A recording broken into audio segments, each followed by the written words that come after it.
Halo, Shalom Pak. ya bagaimana kabarnya? Puji Tuhan baik Pak. Puji Tuhan. Kayaknya ramai sekali di situ ya. Ada acara? Iya Pak. Enggak Pak. Oh, enggak ada. Oke, silakan Weni untuk pimpin doa. Ya, Pak. Mari kita berdoa. Tuhan, terima kasih dari malam hingga pagi hari ini Kau tetap memberikan kesehatan dan kekuatan. Tuhan, sekarang kami ingin belajar, sertai kami Tuhan dan bimbinglah kami agar kami bisa belajar dan mencerna materi yang baik. Inilah doa kami Tuhan dalam nama Tuhan Yesus. Kami sudah berdoa. Amin. Amin. Ya, sebelum masuk pada pembelajaran, tugas-tugas Weni semua udah selesaikan belum? Iya Pak. Sudah ya? Iya Pak. Semua mata pelajaran? Iya Pak. Iya, bagus. Jadi nanti tanggal 8 udah siap untuk mengambil tugas yang baru dan mengumpulkan. Ya kan? Jadi nggak dikejar-kejar lagi atau nanti malah tertunda. Karena kalau udah tertunda itu susah ngejarnya ya. Iya Pak. Nggak kekejar biasanya. Kalau misalnya udah sempat kita menunda. Makanya disarankan nggak boleh nunda-nunda. Langsung dikerjakan. Bentar ya. Bapak Ya buka Pak. dulu filenya. Ya, untuk minggu lalu masih ingat pelajarannya tentang apa, Wen? Solidaritas terhadap teman dan sahabat. Iya, itu 2 minggu lalu ya, karena seminggu yang lalu kan kalian belajar mandiri kan? Ya Pak. Nah, jadi dari materi yang sudah kalian terima pada saat itu, bahwa bagaimana solidaritas itu mesti ya ditunjukkan dan tahu apa itu arti solidaritas tuh harus ngerti dulu ya. Apa sih arti solidaritas? Karena nanti bisa jadi itu nanti akan muncul ya muncul di ulangan tengah semester. Sudah tahu belum ini bahwa nanti tengah semester, maksud Bapak tugas selanjutnya adalah mengerjakan ulangan tengah semester. Udah tahu belum? Iya Pak. Ada wali kelas ngasih tahu ya. Iya Pak. Terus benar-benar ngerti dulu. Jadi saatnya sekarang ini, ini bisa misalnya ada yang nggak dimengerti bisa ditanyakan. Apa sih yang membingungkan dalam pembelajaran? Mau itu pelajaran apa saja, itu bisa ditanyakan dan boleh ya. Maksudnya nggak usah takut untuk menanyakan karena memang itu adalah rutinitas setiap hari. Kalian ketemu Bapak Ibu guru ya. Jadi harus mengerti bahwa nggak usah lagi malu-malu untuk bertanya, tapi harus benar-benar menganggap ya pertanyaan itu demi ya kemajuan diri kita sendiri juga. Supaya kita benar-benar dapat mengerti apa sih yang selama ini udah kita terima. Jangan sampai udah jauh berjalan ya, udah tahu, udah lama belajar, tapi belum mengerti apa itu arti solidaritas. Coba dari pelajaran solidaritas itu, pengertian solidaritas udah tahu belum?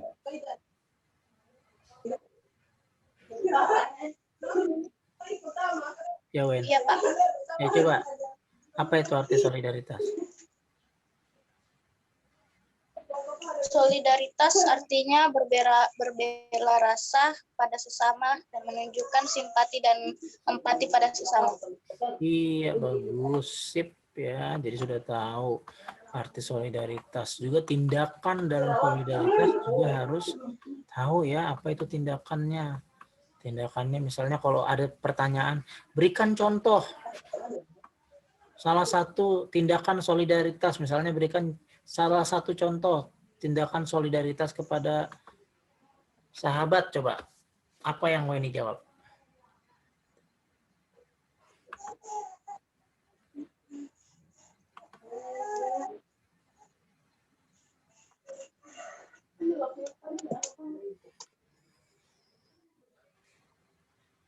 Contohnya misalnya yang dalam kehidupan sehari-hari aja, Wen. Contohnya Bingung.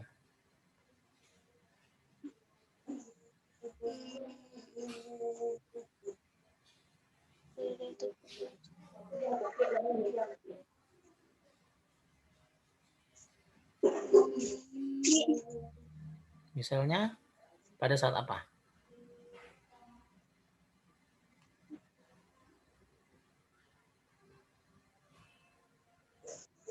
apa ya? Misalnya pada saat teman sedang mengalami musibah. Terus apa yang Weni lakukan di situ kan? Pasti udah tahu. Iya, menolong, Pak. Ya, menolong. Misalnya dalam hal apa menolongnya? Misalnya kalau dia mengalami sakit, ya kita harus mengunjungi dan membesuknya.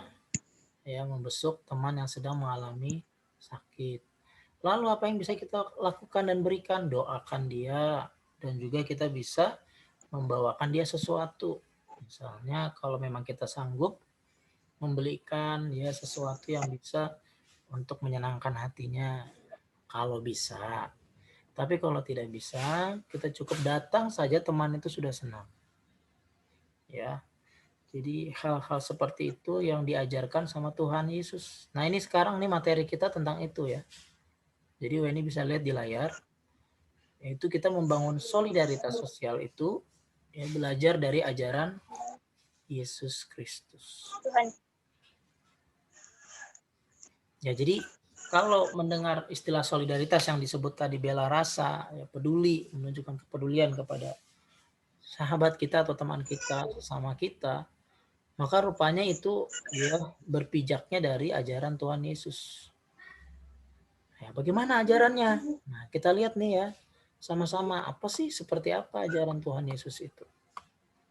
Nah, kalau bisa dilihat di sini, ya, Yesus itu saat memulai pelayanannya, Yesus itu ya, saat memulai pelayanannya, ia tidak memperkenalkan diri sebagai seorang yang memiliki kekuasaan besar di bumi maupun di surga. Maksudnya Tuhan Yesus tidak menunjukkan dirinya sebagai orang yang artinya sebagai orang yang berkuasa ya, atau dengan kata lain mungkin terlihat sebagai raja begitu ya. Tapi Tuhan Yesus memperlihatkan dirinya atau menyatakan dirinya dengan solidaritas. Bagaimana caranya? Nih, ia mengajar ya. Wah, ini bisa dengar, Wen?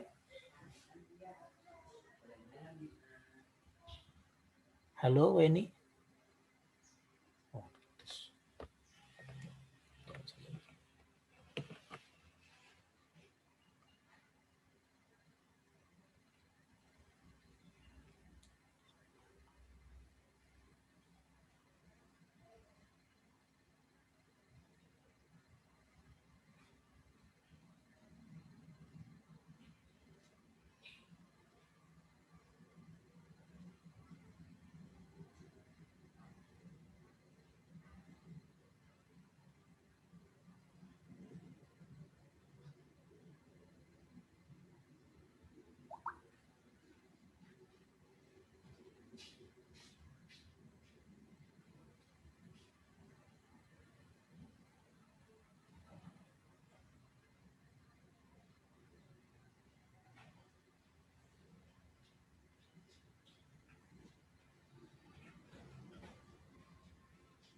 Maaf Pak, tadi lampunya ceklek. Oh iya. Berarti di situ mati lampu gitu ya? Atau hanya Ya. ceklek aja? Ceklek sebentar Pak. Oh iya. Ceklek sebentar. Nah, kita lanjutkan lagi ya. Jadi waktu itu Tuhan Yesus memulai pelayanan itu, ia tidak memperkenalkan diri sebagai orang yang memiliki kekuasaan besar ya di bumi maupun di surga, melainkan mengawalinya dengan menyatakan solidaritas. Bagaimana maksudnya menyatakan solidaritas nih? Seperti ia mengajar, kan udah waktu itu ada membaca ya. Iya. Waktu itu mengajar di mana? Khotbah di mana? Di bukit ya. Terus ia menyembuhkan orang yang sakit. Lalu lanjutnya? Ia membangkitkan orang mati. Terus? Ia membangkitkan orang mati, memberi makan bagi yang lapar, ia mendengarkan keluhan orang, ia memberi dirinya bagi orang lain. Iya. Nah, jadi ada banyak sekali hal yang dikerjakan oleh Tuhan Yesus ya, menunjukkan bahwa bagaimana kasihnya terhadap sesama. Ya, jadi bukan hanya menunjukkan kapasitas sebagai Tuhan saja, ya, tapi langsung action, ya, langsung bertindak. Apa sih yang diperlukan oleh orang-orang pada saat itu? Orang-orang pada saat itu seperti kehilangan pengajaran yang benar pada saat itu. Makanya Tuhan Yesus mengajar supaya orang-orang yang mendengarkan dia memperoleh pengajaran yang benar, tidak disesatkan oleh para guru-guru palsu yang ada di situ ya, karena mereka, maksudnya guru-guru palsu ini, mereka hanya ngomong-ngomong aja tapi mereka sendiri tidak mengerjakan. Jadi munafik begitu ya. Artinya cuma bilang lakukan ini, lakukan itu, mereka sendiri tidak mengerjakannya. Terus bahwa ada banyak sekali orang-orang yang sakit di situ ya. Mungkin masih ingat nggak orang yang sakit dalam hal apa aja waktu itu yang disembuhkan Tuhan, coba? Masih ingat nggak?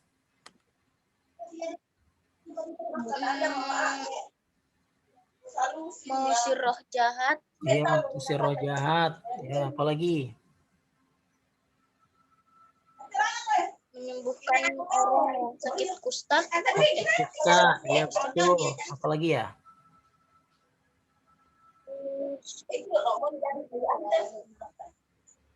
Menyembuhkan orang yang buta matanya. Iya, matanya buta.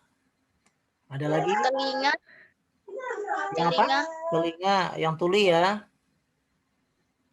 Ya. Terus?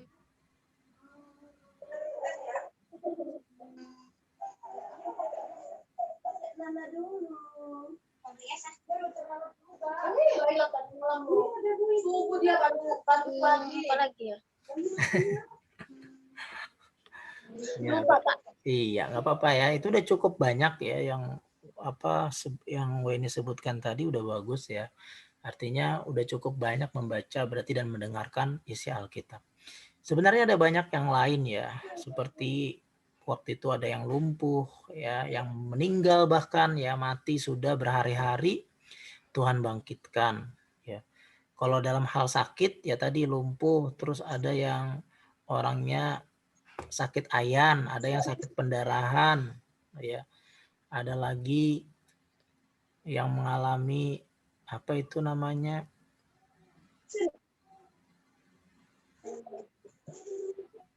Keterasingan ya, mengalami keterasingan.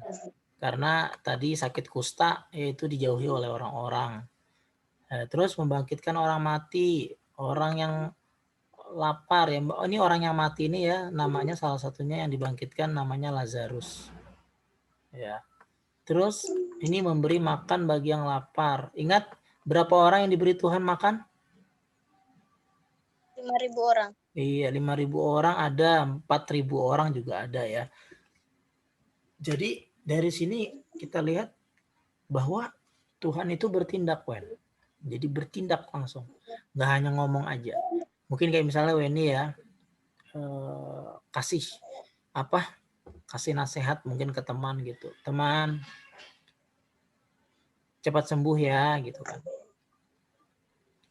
Lalu rupanya teman ini perlu sesuatu ya, dia bilang sama Weni, tolong dong Wen, aku perlu sekali nih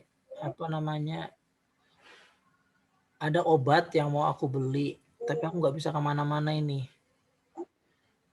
Aku bisa nggak minta tolong sama kamu untuk belikan? Terus Weni nggak mau, ya nggak mau ah. Apalagi apoteknya jauh misalnya. Masa harus sampai ke blok A sana jauh ah? Enggak lah. Padahal tadi barusan bilang cepat sembuh ya. Tapi nggak ada tindakannya ya untuk membantu kesembuhan temannya. Nah, ini ya yang artinya kita rupanya hanya bisa berkata-kata tapi tidak bertindak. Padahal solidaritas itu, bela rasa itu, kepedulian itu harusnya ditunjukkan dengan perbuatan. Nah, dari sini ya, udah cukup menangkap kan maksudnya?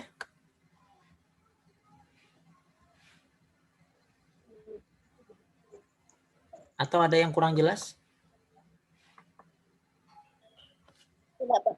Tidak ya. Nah itu ya, jadi belajar dari Yesus lah kita untuk melakukan atau menolong orang lain atau bisa solidaritas kepada orang lain. Nah, ya di sini dikatakan dalam Lukas ini ya, saat Yesus masuk ke rumah ibadat nih ya, masuk ke rumah ibadat. Udah, ini baca aja dah Lukas 4 ayat 16, tapi di Alkitab ya, jangan di sini. Baca di Alkitab. Jadi kalau ada kesalahan pengetikan di sini kita nggak salah.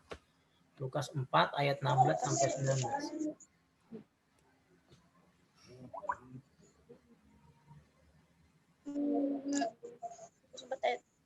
Sampai 19. Yesus ditolak di Nazaret. Ia datang ke Nazaret, tempat ia dibesarkan, dan menurut kebiasaannya pada hari Sabat ia masuk ke rumah ibadat, lalu berdiri hendak membaca dari Alkitab. Kepadanya diberikan kitab Nabi Yesaya, dan setelah dibukanya ia menemukan nas di mana ada tertulis, Roh Tuhan ada padaku, oleh sebab ia telah menguratiku.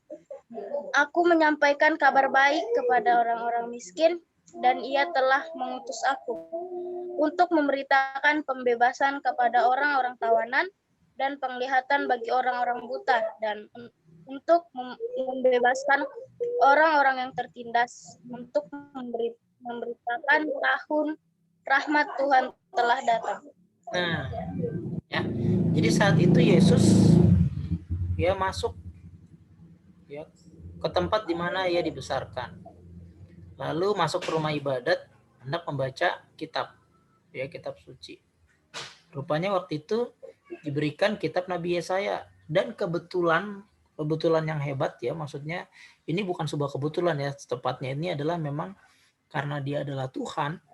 Bacaan yang dia baca ini ya adalah diambil dari kitab Nabi Yesaya. Tahu nggak, kitab Nabi Yesaya ini dibuatnya beratus-ratus tahun sebelum Yesus datang ke dunia. Bisa bayangin ya, betapa kok bisa kebetulan yang pas gitu. Pas dibaca kalimatnya gini, Roh Tuhan ada padaku. Wow. Jadi gambarannya itu bahwa yang ngomong ini adalah Tuhan sendiri, yaitu Yesus. Ya memang Yesus Tuhan ya. Dan pas sekali, dan dikatakan, dan oleh sebab ia telah mengurapi aku untuk menyampaikan kabar baik kepada orang-orang miskin. Dan ia telah mengutus aku. Siapa ia? Ia adalah Bapa. Mengutus aku. Siapa aku? Yesus. Ya, untuk memberitakan pembebasan kepada orang-orang tawanan dan penglihatan bagi orang-orang buta. Untuk membebaskan orang-orang yang tertindas. Nah, gitu. Kalau dilihat-lihat ya, mungkin juga jadi pertanyaan sama orang yang di luar kekristenan ya, sama Weni nanya, masa Yesus ngomong sama dirinya sendiri? Lihat nggak tuh tulisannya? Ia telah mengutus aku. Jadi gambarannya saya Weni nih ya. Weni ngomongnya gini, dan Weni telah mengutus Weni. Nah gitu. Ya kan, kalau misalnya Yesus adalah Tuhan kan otomatis ya Yesus berbicara kepada dirinya sendiri ya, mungkin seperti itu ya. Nah, sebenarnya di sini Yesus sedang menekankan bagaimana kita sebagai manusia, karena waktu itu posisi Yesus ya, walaupun dia adalah Tuhan, dia berposisi sebagai apa? Manusia. Manusia biasa. Nah, jadi dia ngasih teladan buat kita, Wen. Makanya kalau Weni dengar istilah dikatakan doa Bapa kami, Yesus lagi kasih contoh gimana sebagai manusia kita berdoa kepada Allah, kepada Bapa, kepada Tuhan. Begini loh doa yang benar. Bapa kami yang di surga. Nah, begitu kan? Ya, Weni hafal nggak doa itu? Hafal, Pak. Nah, iya, mantap ya kalau hafal, bagus. Sip. Nah, jadi begitu ya gambarannya. Jadi di sini juga bahwa penekanannya Yesus itu datang atau diutus oleh Bapa ya untuk apa? Untuk menyatakan solidaritas kepada orang-orang yang memerlukan bantuan. Nah, sekarang Weni apa tugasnya? Kenapa nih Weni lahir? Weni lahir di mana? Di Sulawesi ya? Iya, Pak. Loh, kenapa kok jauh banget dibawa sampai ke Sebamban? Tahu nggak rencana Tuhan tuh apa kira-kira? Ya kan? Jauh banget dari Sulawesi sampai dibawa ke Sebamban. Nah, ini ada maksud Tuhan ini. Ya, maksud yang apa? Yang besar, yaitu untuk membantu orang lain, bukan untuk diri kita sendiri. Ya, untuk membantu orang lain. Minimal orang-orang terdekat kita di rumah atau di lingkungan. Minimal seperti itu. Bisa jadi berkat, bisa jadi teladan. Nah, ini yang Yesus ajarkan buat kita. Makanya dikatakan tadi solidaritas ya yang berasal dari ajaran Tuhan Yesus. Makanya sampai dikatakan lihat nih sama Tuhan ya. Segala, coba bacakan nih. Coba bacakan Wen. Segala sesuatu yang kamu lakukan untuk salah seorang dari saudaraku yang paling hina ini, kamu telah melakukannya untukku. Nah, untuk aku. Itu ya. Jadi kalau WNI bisa membantu orang lain yang memerlukan, membutuhkan, itu WNI sebenarnya sedang melakukannya untuk siapa? Untuk Tuhan Yesus. Iya, betul. Jadi kalau misalnya ada orang ya minta-minta atau memelas yang minta bantuan di jalan misalnya, kita jangan berpikir, alah masih bisa aja padahal ini nyari uang kok pakai minta-minta misalnya. Kalau memang kita nggak ikhlas ngasih ya nggak usah dikasih. Tapi kalau kita memang ikhlas mengasih, kasih aja nggak usah ngomel-ngomel gitu loh. Ya. Kenapa? Karena itu gambaran siapa tahu melalui orang itu sebenarnya Tuhan sedang menguji kita. Ya, menguji apa? Hati kita nih loh, ikhlas nggak sih ngasih sesuatu? Atau pas misalnya kita ngasih, memang ngasih ya, tapi lalu ngedumel di belakang. Tahu ngedumel nggak? Enggak, Pak. Ngedumel tuh kayak gerutu, kayak bilang gitu-gitu loh. Kayak semacam ngomel-ngomel tapi di belakangnya baru ngomel-ngomel. Di depan orangnya nggak ngomel, tapi di belakang ngomel-ngomel karena orang kok taunya minta gitu. Nah, itu nggak bisa begitu ya. Kita harus seperti Tuhan Yesus yang memang artinya selalu berbelas kasihan sama orang-orang yang seperti ini tadi, yang menderita. Karena memang nggak semua orang ya bisa sesukses orang lain gitu ya. Artinya Tuhan izinkan dia menjadi orang yang tertindas. Jadi kita di sini belajar segala sesuatu yang kamu lakukan untuk salah seorang dari saudaraku yang paling hina. Siapa yang paling hina? Ya orang-orang yang memang banyaknya membutuhkan. Orang tadi, orang sakit, ya, orang-orang yang mengalami masalah kemiskinan. Loh, gimana dong? Kalau misalnya kita sendiri juga orang yang berkekurangan misalnya ya, saya sendiri juga nggak banyak kok uang saya misalnya. Loh, iya nggak apa-apa juga ya. Apa yang bisa kita kasih? Minimal dukungan, motivasi, semangat. Ya, tapi jangan bilang kayak gini, Pak, semangat ya minta-mintanya. Iya, jangan ya. Itu namanya nanti menyemangati dia untuk jadi pengemis terus. Ya, tapi kita bilang, Pak, mudahan dapat rezeki Pak ya, supaya jangan minta-minta lagi. supaya bisa berusaha ya untuk mencari pekerjaan atau buat pekerjaan misalnya. Nah, kalau gitu bagus. Jadi menyemangati dia untuk nggak minta-minta lagi. Iya. Sampai situ ada yang ditanyakan? Tidak. Tidak ada. Oke. Nah, coba dibaca dulu nih ya. Dalam Kisah Para Rasul ini ada sebuah rasa solidaritas yang terjadi di sana. Ada kasus. Ada apa sih yang dialami oleh orang-orang di Kisah Para Rasul? Coba dibaca. Kisah Para Rasul 4 ayat 32 sampai 37.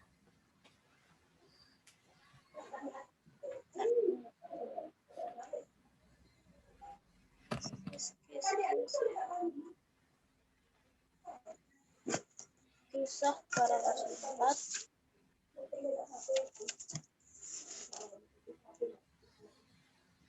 ayat 30. Nah, sampai 37. Cara hidup jemaat. Adapun kumpulan orang yang telah percaya itu, mereka sehati dan sejiwa. Dan tidak ada seorang pun yang berkata bahwa sesuatu dari kepunyaannya adalah miliknya sendiri, tetapi segala sesuatu adalah kepunyaannya mereka bersama. Dan dengan kuasa yang besar, Rasul-Rasul memberikan kesaksiannya besar tentang kebangkitan Tuhan Yesus, dan mereka semua hidup dalam kasih karunia yang berlimpah-limpah. Sebab tidak ada seorang pun yang berkekurangan di antara mereka, karena semua orang yang mempunyai tanah atau rumah menjual kepunyaannya itu, dan hasil penjualan itu mereka bawa. Dan mereka letakkan di depan kaki rasul-rasul, lalu dibagi-bagikan kepada setiap orang sesuai dengan keperluannya. Demikian pula dengan Yusuf yang oleh rasul-rasul disebut Barnabas, artinya anak penghiburan. Seorang Lewi dari Siprus, ia menjual ladang miliknya lalu membawa uangnya itu dan meletakkannya di depan kaki rasul-rasul.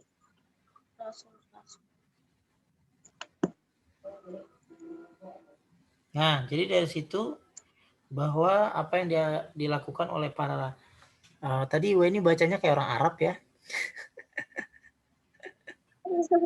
Soalnya bilang tadi Rasul ya, Rasul. Ya, jadi kalau bahasa Indonesia sebenarnya Rasul ya, tapi kalau bahasa Arab memang Rasul. Tapi sama aja artinya ya. Jadi artinya Rasul-Rasul itu adalah murid-murid yang secara khusus ya, yang diperintahkan oleh Tuhan ya, mereka memiliki karunia-karunia ya, keilahian untuk mengerjakan atau menunjukkan kuasa Allah, yaitu disebut rasul, atau tadi bahasa Arabnya rasul. Nah, ini yang terjadi di dalam Kisah Para Rasul. Betapa, coba bayangin Wen, kalau kamu ada di posisi di jemaat-jemaat mula-mula ya di Kisah Para Rasul ini, bahwa mereka apa? Saling berbagi. Coba bayangin ya. Kalau Weni tuh ya di rumah tuh misalnya punya panci, punya sepeda motor di situ, terus punya TV mungkin gitu ya. Itu semuanya milik bersama tuh. Jadi nanti datang ya tetangga Weni bilang, Weni tak pinjam dulu TV-nya, ambil kata Weni ya. Terus ada yang datang lagi, Weni tak pakai dulu sepeda motornya, ambil ngeng langsung. Weni pancinya tak pinjam dulu, ambil. Nah, ada lagi datang, Weni speakernya boleh nggak saya minta, ambil. Nah, coba bayangin Wen, gimana tuh? Semua yang kamu miliki itu adalah juga milik orang lain. Gimana rasanya? Gimana rasanya?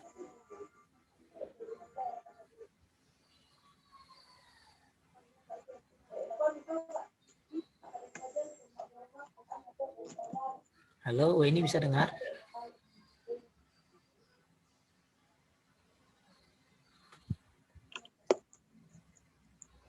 Maaf, Bapak putus-putus. Oh ya, oke, Bapak ulangi ya. Gimana rasanya kalau misalnya semua yang kita miliki di rumah itu, di rumah kita sendiri itu adalah juga milik orang lain? Gimana rasanya? Rela nggak berbagi?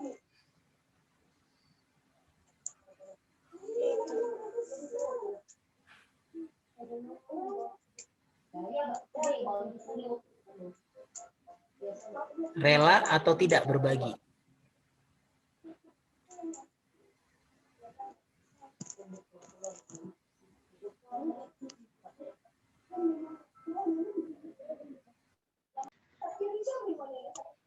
Gimana, Wen? Caranya Bang. Iya. Tadi dengar nggak yang Bapak bilang tadi? Enggak, Pak, soalnya putus-putus. Oh, Bapak ulangi ya. Nah, gimana? Kalau misalnya apa namanya yang tadi, kan yang Weni baca tadi itu semuanya ya yang kita miliki itu adalah milik bersama. Nah, kalau Weni di posisi itu kira-kira siap nggak?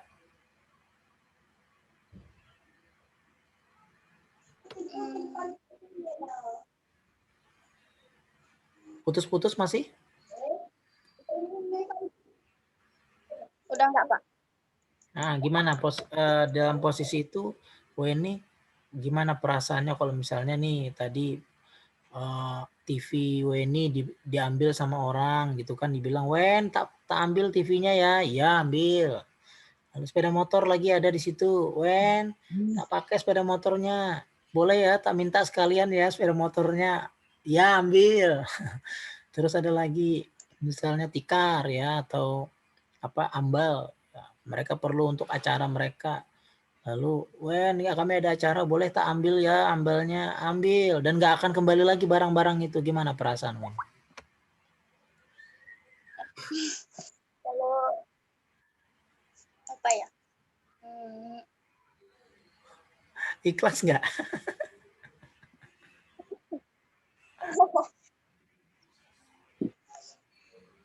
Kalau minjem sih ikhlas, Pak. Oh, kalau minjam ikhlas. Nah, Wen, inilah hebatnya tadi yang Weni baca tadi ya. Itu jemaat mula-mula kayak gitu loh, Wen. Bukan hanya minjemin, dikasih. Dikasih. Itu makanya hebat sekali mereka itu. Makanya kita salut sama orang-orang kayak begitu ya. Mereka itu menganggap apa yang jadi milik dia itu juga punya orang. Jadi kalau ada yang minta, ya kayak tadi yang Bapak bilang, ambil. Ikhlas. Nggak ada lagi mau bilang, kemarin motorku mana?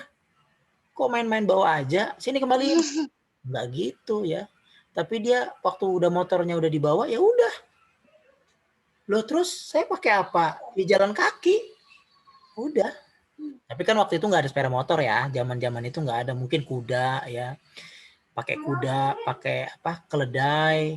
Jadi ya beda apa namanya? Beda zamannya. Tapi ya kurang lebih sama, perasaan tuh sama aja ya. Bagaimana kita punya barang-barang, kepunyaan itu adalah milik bersama. Nah, kita bisa ambil pelajaran di sini, Wen, bahwa solidaritas itu harus sampai seikhlas itu gitu.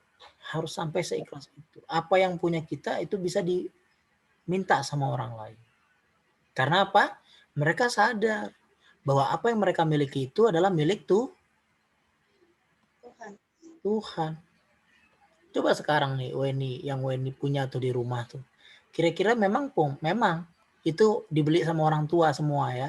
Tapi sebenarnya itu datangnya semua sumber berkat itu datangnya dari Tuhan. Nah, jadi dari situ kita bisa belajar ya bagaimana Yesus sudah mengajarkan dia tidak menyayangkan nyawanya sendiri ya. Kalau dia menyayangkan nyawanya dia pasti nggak mau mati buat kita, Wen. Setuju nggak? Setuju. Ya, dia mau mati. Padahal kita ini orang berdosa. Ya, kita ini orang yang nggak pantas untuk diselamatkan karena dosa-dosa kita. Tapi Tuhan Yesus mau. Nah, ini luar biasanya Yesus kita ya. Hebat sekali. Tuhan kita itu sangat-sangat besar sekali kasihnya. Ya. Jadi makanya kita harus belajar dari sini. Jangan lagi ya. Kalau misalnya ada kesempatan kita bisa berbuat baik, ayo lakukan perbuatan kita yang baik. Misalnya apa? Mulai dari rumah. Solidaritas sama papa mamanya.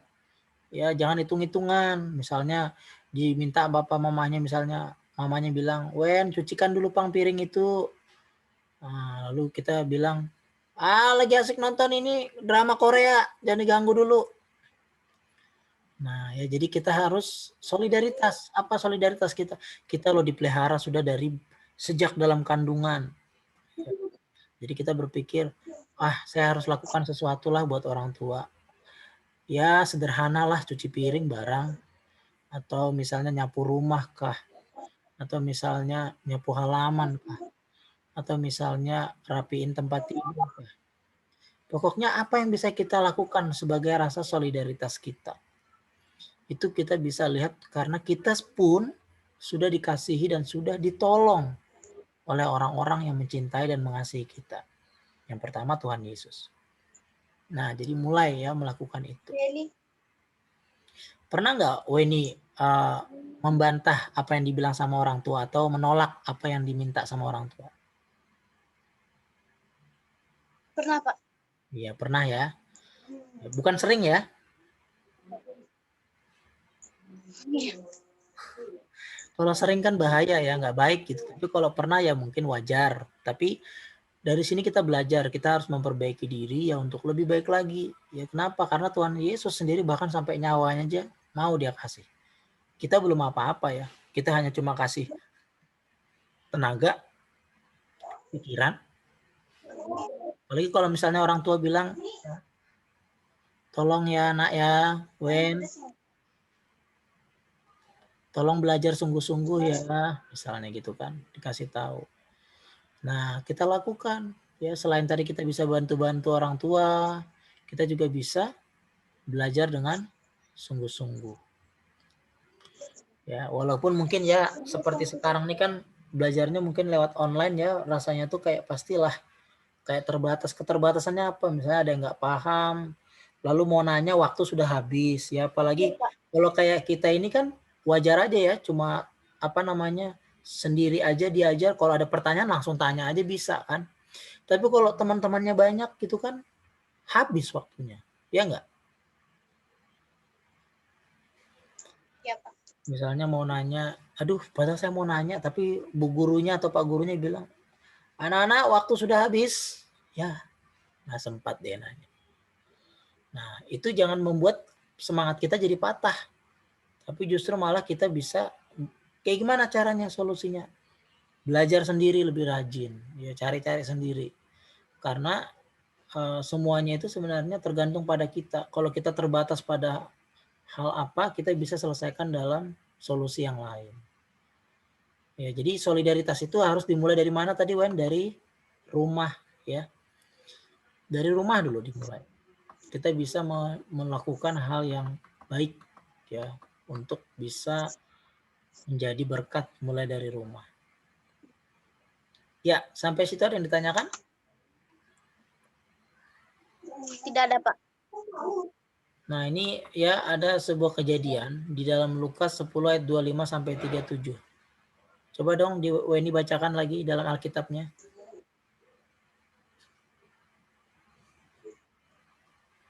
Lukas berapa, Pak? Lukas 10 ayat 25 sampai 37.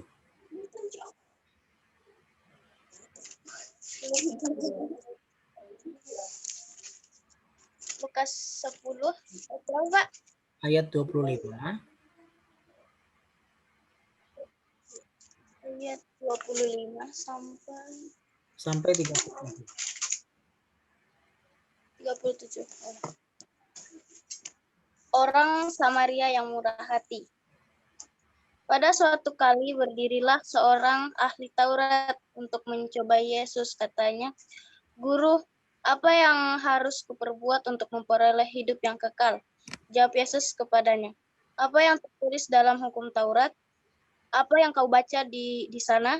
Jawab orang itu, kasihilah Tuhan Allahmu dengan segenap hatimu dan dengan segenap jiwamu dan dengan segenap kekuatanmu dan dengan segenap akal budimu, dan kasihilah sesamamu manusia seperti dirimu sendiri.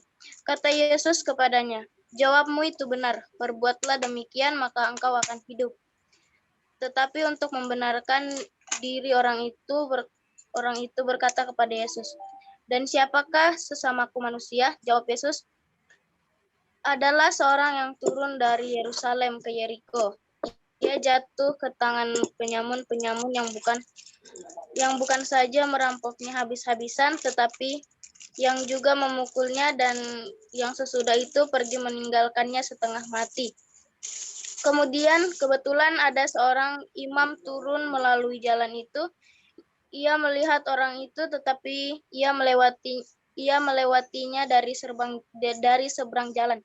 Kemudian juga seorang Lewi datang ke tempat itu. Ketika ia melihat orang itu, ia melewatinya dari seberang jalan.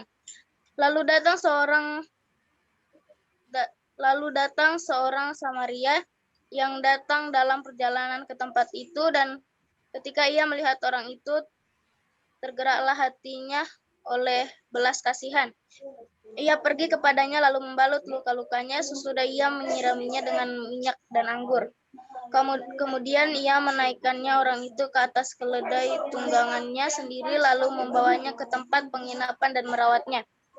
Keesokan harinya ia menyerahkan 2 dinar kepada pemilik penginapan itu, katanya, "Rawatlah dia, dan jika kau belanjakan lebih dari ini, aku akan menggantinya waktu kembali." Siapakah di antara ketiga orang ini menurut pendapatmu adalah sesama manusia dari orang yang jatuh ke tangan penyamun itu?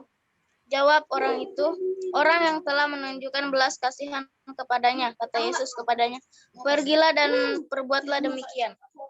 Nah, ya. Jadi ini yang dicontohkan ya, bahwa orang-orang yang bersolidaritas itu bukan hanya orang-orang yang merasa mengatakan dia punya agama.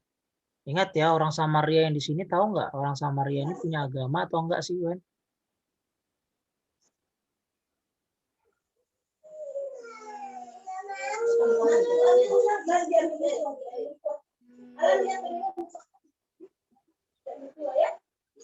Orang Samaria.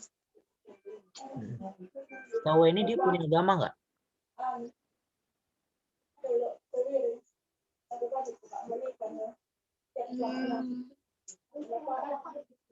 Orang Samaria. Enggak, Pak. Enggak, ya dia nggak punya. Ya dia nggak punya. Tapi dia punya hati ya. Dia punya hati. Hati yang apa tadi? Hati yang memiliki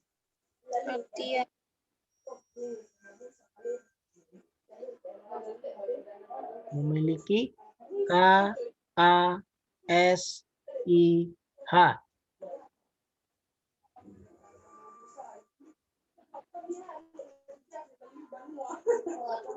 Kata SIA. Apa itu? KASIH.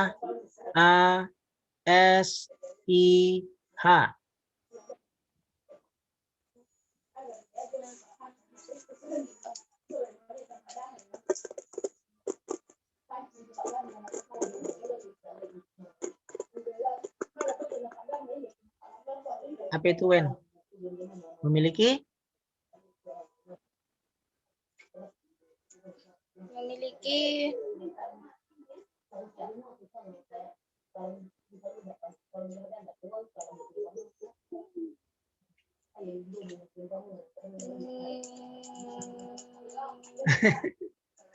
memiliki kasih ya, yang Bapak sebut tadi, KASIH itu artinya kasih ya.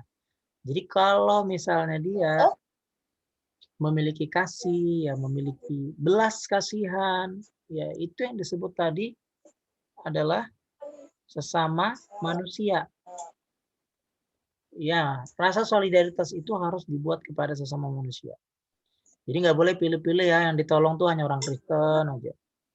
Kalau lain orang Kristen nggak usah ditolong misalnya. Nah ini nggak boleh. Atau dari suku yang sama kita. Kalau suku yang lain dari Sulawesi nggak mau ditolong. Benar nggak?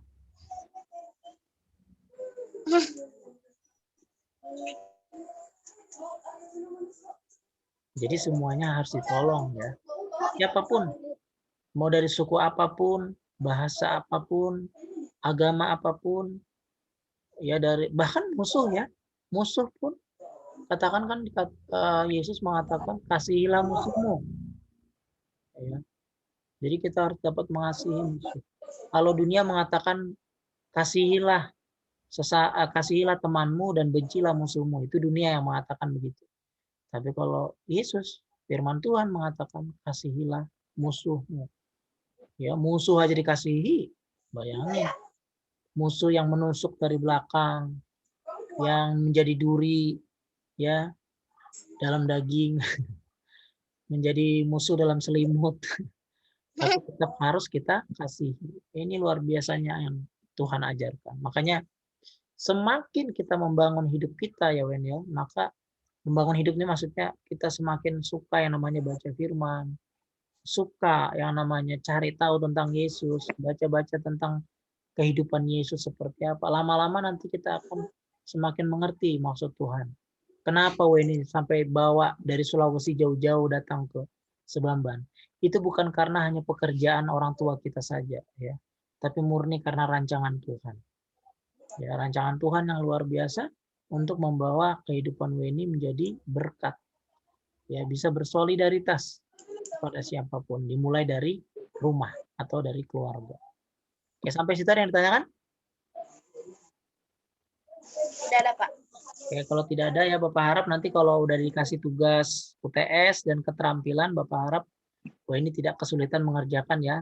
Tips-tips dari Bapak, kalau misalnya mendapatkan ulangan atau tugas soal apapun, cari di buku ya. Karena biasanya Bapak Ibu guru itu mengambilnya memang dari buku, tidak mungkin dari yang lain. Dan saran Bapak yang lain, kalau nggak ada di buku, cari di internet. Ya, selalu ada apa namanya bertebaran ya, soal-soal di internet itu banyak bertebaran. Jadi jangan apa namanya, jangan kita jadi orang kayak gini. Ah udahlah, ulangan kerjakan seadanya aja, yang penting naik kelas. No. Ya lakukan yang terbaik. Ya buat yang terbaik. Apalagi sekarang teknologi udah lebih canggih. Wah ini bisa cari dari segala penjuru. Ya mau cari supaya lebih hasilnya lebih maksimal untuk nilai WNI nanti di rapor. Oke, mungkin itu aja ya yang bisa Bapak sampaikan. Tetap semangat belajarnya, jaga kesehatan, ya. Sampai ketemu lagi di pembelajaran selanjutnya. Tuhan Yesus memberkati. Shalom.